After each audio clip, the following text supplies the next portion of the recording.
2008 में इतना भयंकर रिसेशन आया ना कि कोई फ्लैट वगैरह खरीद ही नहीं रहा था। तो ट्रम्प को चाहिए था कि एक ग्लोबल एक्सपेंशन करना जहां पर बहुत तेजी से रियल इस्टेट बूम कर रहा हो। तो 2008 का दौर था जब चाइना में रियल इस्टेट बहुत तेजी से बूम कर रहा था, बड़ी बड़ी बिल्डिंगें बन रही थी, ग्वांगझाऊ, शेनजेंग, फूजान, वुहान, बीजिंग बहुत तेजी से विकसित हो रहे थे। तो ये ग्वांगझाऊ में सोचते हैं कि बड़े बड़े लग्जरी अपार्टमेंट बना के बेचेंगे। उस समय चाइना के जो राष्ट्रपति थे वो थे हू जिनताओ और प्रधानमंत्री थे बेन जियाबाओ। अभी राष्ट्रपति हैं सी जिनपिंग और प्रधानमंत्री हैं ली कोकियांग। तो आगे समझते हैं हम लोग। तो इन्होंने ग्वांगझाऊ में बहुत सारा इन्वेस्टमेंट करने के लिए लगभग 130 बार आवेदन दिया।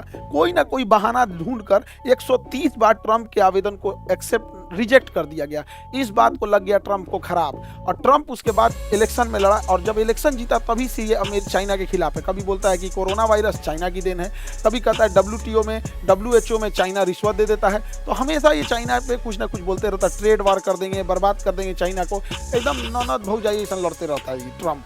तो ट्रंप आगे समझते हैं टेरिफ के बारे में, टेरिफ लगा दिया। देखिए टेरिफ होता है कि जब हम कोई हमें सामान बेचेगा तो उसे हम टेरिफ लगा देते हैं ताकि उसका सामान महंगा हो जाए। टेरिफ का एक सीधा सा हिसाब है ताकि वो महंगा हो जाए। जैसे अभी देखिए टेरिफ क्या है, हमारे यहाँ इलेक्ट्रिक व्हीकल्स में महिंद्रा अच्छा काम कर रही है, टाटा अच्छा काम कर रही है। अगर अभी से हम लोग इलॉन मस्क की कंपनी को, इनकी जो कंपनी तस्ला है, ये तस्ला कंपनी को अगर हम इंडिया में एंट्री दे देंगे ना तो भर गांव गांव तस्ला घूमने लगेगा सस्ता में। इसलिए हम लोग इसके ऊपर टेरिफ लगाते हैं 100%। अभी पगला जाता है, इसका तस्ला महंगा हो जाता है। तो महंगा जब हो जाता है तो कोई खरीदेगा नहीं, जिस वजह से भारत की महिंद्रा और टाटा जैसी इलेक्ट्रिक व्हीकल्स बढ़ेंगी। अब अगर कहता है कि भाई देखो तुमको, अगर तुम इंडिया में प्लांट लगा दोगे तो 30% लगाएंगे, तो इंडिया में प्लांट लगाएगा तो रोजगार भी मिल जाएगा। तो ये इस वजह से लगाया जाता है। अब जैसे भारत में सोयाबीन को देखिए, मध्य प्रदेश में सोयाबीन होता है, अमेरिका में खेत बहुत बड़े बड़े हैं, वहाँ पे सोयाबीन ज़्यादा हो जाता है। तो अगर हम सोयाबीन पे टैक्स ना लगाएं, अमेरिका के सोयाबीन पे टेरिफ ना लगाएं, तो भारतीय किसानों का सोयाबीन जो होता है उससे सस्ता आ जाएगा अमेरिकी किसानों का सोयाबीन। इस वजह से भारतीय किसानों का सामान सस्ता हो, मतलब उतना नहीं बिक पाएगा। धीरे धीरे वो किसान सोयाबीन उगाना छोड़ देंगे, 10-20 साल बाद वो टेक्नोलॉजी भूल जाएंगे, और जब कभी अमेरिका चाहेगा तो उस पर रोक लगाने के लिए तो रोक लगा देगा, हमारे यहाँ से सोयाबीन गायब हो जाएगा। वैसे ही टेक्नोलॉजी में अगर गाड़ियों बनाने, हवाई जहाज बनाने में हम अगर टेरिफ नहीं लगाते हैं तो हम लोग बना ही नहीं पाएंगे। जैसे हवाई जहाज मामले में हम लोग हवाई जहाज खरीद के डायरेक्ट लेते आए, उस पर कुछ खास टेरिफ लगाए नहीं। यही वजह हुआ कि भारत में आज हवाई जहाज मैन्युफैक्चरिंग एकदम खत्म हो गया। तो टेरिफ लगाना अच्छी चीज़ है। टेरिफ का दो ही मकसद होता है, अपनी टेक्नोलॉजी को बढ़ावा देना और किसी भी दूसरे चीज़ों को सस्ते दाम पे एंट्री होने से रोकने के लिए। लेकिन ट्रंप जो है वो पगला गया है, एगो लिस्ट लेके आया, PDF लेके दन आदन पढ़ दिया कि इस देश पे इतना, इस देश पे इतना, भारत पे लगाया 26%, दंदना के पढ़ दिया। यहाँ पे TP लगाया हुआ था, टेलीप्रॉम्प्टम। टेलीप्रॉम्प्टम पे ही बड़े बड़े लोग पढ़ते हैं, यहाँ से इस पे देखते हैं, इस पे लिखा हुआ रहता है, इसके नीचे वो एक मिरर होता है, स्क्रीन होता है, वहीं से पढ़ देते हैं। TP बोलते हैं, टेलीप्रॉम्प्टम। यहाँ पे पढ़ दिया दंदना के। हद तो तब हुआ यहाँ पे, हर्ड और मैकडोनल्ड आइलैंड जो ऑस्ट्रेलिया के पास यहाँ पर है, यहाँ पे भी अमेरिका ने टेरिफ लगा दिया, कहा कि यहाँ पे भी टेरिफ लगा देंगे। यहाँ कोई रहता ही नहीं है, यहाँ केवल रहते हैं सब तो पेंगुइन रहती है, सील मछली रहती है, पोलर बियर रहते हैं सब, तो बस यही सब रहते हैं सब वहाँ पे। ये सब का टैक्स देगा? तो बेचारा इहो टेंशन में है ट्रंप से वजह से। टेंशन नहीं लो, तुमसे टैक्स कौन वसूलने आएगा यहाँ पे, लेकिन लगा दिया, इन लोग के ऊपर भी टैक्स लगा दिया। अब देखिए सबसे ज्यादा अमेरिका जो है डोनाल्ड ट्रंप सबसे ज्यादा खपा है तो चाइना से, फादर ऑफ कोरोना से। ये चाइना के जो राष्ट्रपति और ट्रंप के बीच में एकदम आमना सामना अब हो गया है। चाइना जो है, जैसे इधर ट्रंप टेरिफ लगाते हैं उधर से चाइना भी लगा देता है। इंडिया पे तो 26% हुआ, इधर से ट्रंप लगाते लगाते 245 पहुंच गए, तो चाइना लगा दिया 245। हमको लगता है मोदी जी के दोस्ती का असर हो गया ट्रंप को भी। अब की बार 400 पार है, तुम भी 400 पार कर देना। तुम भी काहे लिए यहीं रुक रहा है? यहाँ पे मोदी जी भी इतने के आसपास रुक गए। 400 हिलाओ, 400 एक कमर तोड़ दो, फादर ऑफ कोरोना का। खैर अब हम समझते हैं कि किस किस स्टेप से, इस स्टेप से, इतने लंबे टेरिफ के स्टेप से अमेरिका को कहाँ कहाँ फायदा होगा। देखिए अमेरिका को फायदा कैसे होगा कि अमेरिका की जनसंख्या कम है और उसकी ज्यादातर जमीन उपजाऊ है।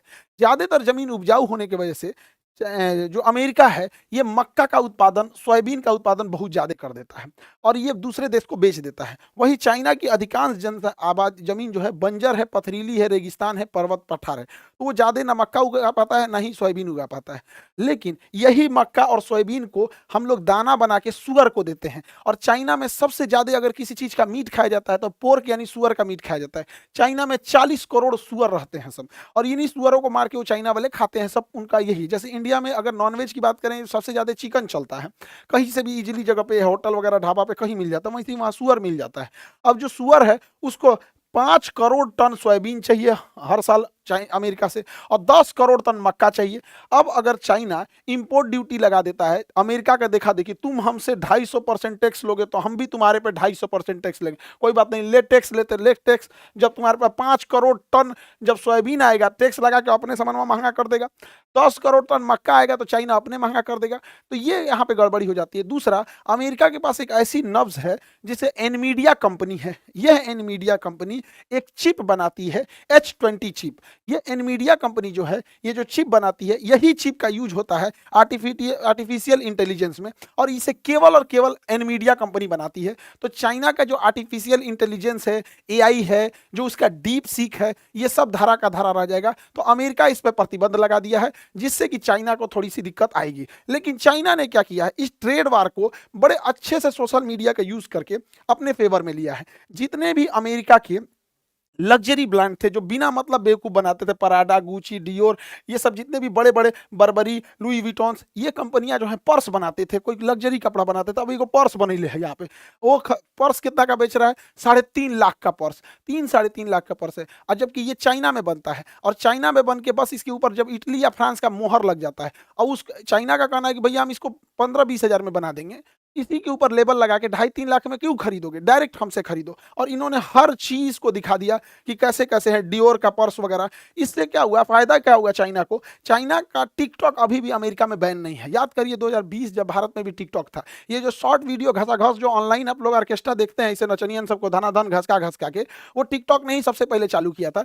टिकटॉक को देखा देखी फेसबुक आया और इंस्टाग्राम आया, और यूट्यूब ने अपने शॉर्ट्स लाया, और भारत ने टिकटॉक को बैन कर दिया। लेकिन अमेरिका में टिकटॉक बैन नहीं है।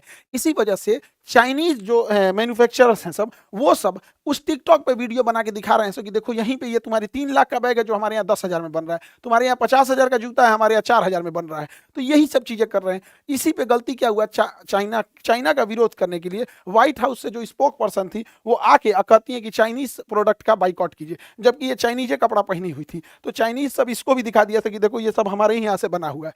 इवन चाइना को बाइकआउट करने के लिए टी शर्ट छपाया गया कि बाइकआउट चाइना, वो भी दिखाया गया कि देखो ये टी शर्ट भी छप जो रहा है ना, बाइकआउट चाइना, ये भी चाइना में छप रहा है। तो चाइना मैन्युफैक्चरिंग हब बन चुका है। उसके पास सस्ते लेबर भी हैं, डिसिप्लिन्ड लेबर भी हैं, और स्किल्ड लेबर भी हैं। हमारे यहाँ क्या है, हमारे यहाँ लेबर सस्ते हैं, बट क्या है कि कोई नेता आके उनको भड़का देगा तो भी अलग हो जाएंगे। स्किल्ड के मामले में उनकी गरीबी इतनी ज़्यादा है, कहाँ से स्किल्ड सीख पाए यहाँ, तो बड़ा ज़्यादा यूनियन बाजी है, ये सब चीज़ है। लेकिन चाइना में ये सब नहीं है। चाइना